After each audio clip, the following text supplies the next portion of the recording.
I'm Abby Schulman. I work at LinkedIn in their Chicago office as a global sales associate in their new grad rotational program.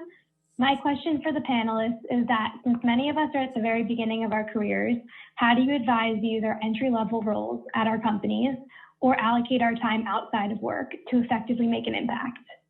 Mariana, why don't we go to you?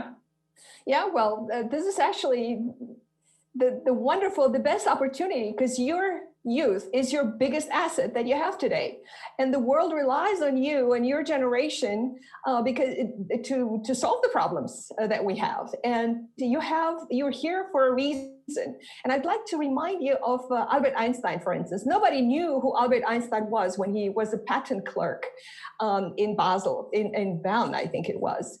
And at age of 26 years old, which is about your age, your generation, he published actually 4 papers, all of which could have been given him, the Nobel Prize. One was the photoelectric effect, which we use every day when we have a door that opens automatically or a faucet that goes on and off automatically, and for which he received the Nobel Prize.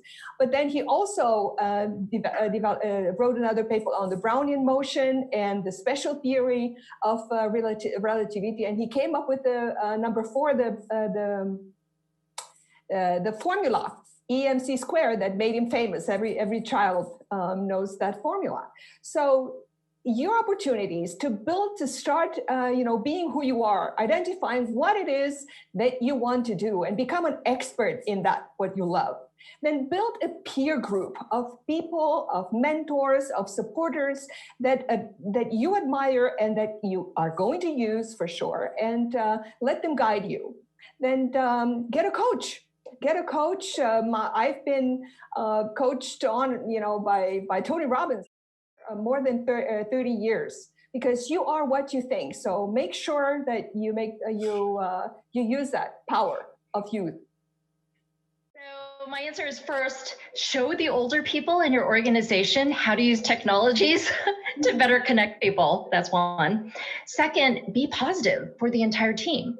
Keep your focus on what can the world look like after COVID, and keep drawing people into that conversation, even if it's only around the water cooler, but create a collective vision. Don't get bogged down in products, feature functionality, or the how to get there. Don't waste any energy on what can go wrong. I know business school tells you to do that. But when you learn a new language, does the teacher show you all the ways you can pronounce it wrong first with accents? No, they teach you first how you're supposed to say it right, and then they correct you. So focus on helping customers see how the work you do changes their daily lives for the better, and help them feel like they will thrive in that world. So ignore any barriers and unleash your infinite potential. Amazing. Thank you. And Jill? Well, at the beginning of my career in finance, I was one of the only women on a trading floor with 250 guys.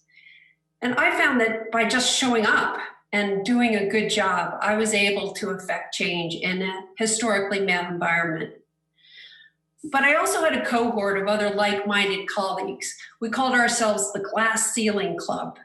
Initially, we'd get together over drinks just to air our frustration. But over time, we were able to really create a meaningful dialogue within our firm that led to a number of bad actors being disciplined and sensitivity training being instituted. So efforts like these, as we've seen with the Time's Up movement, can create meaningful cultural shifts within companies and industries.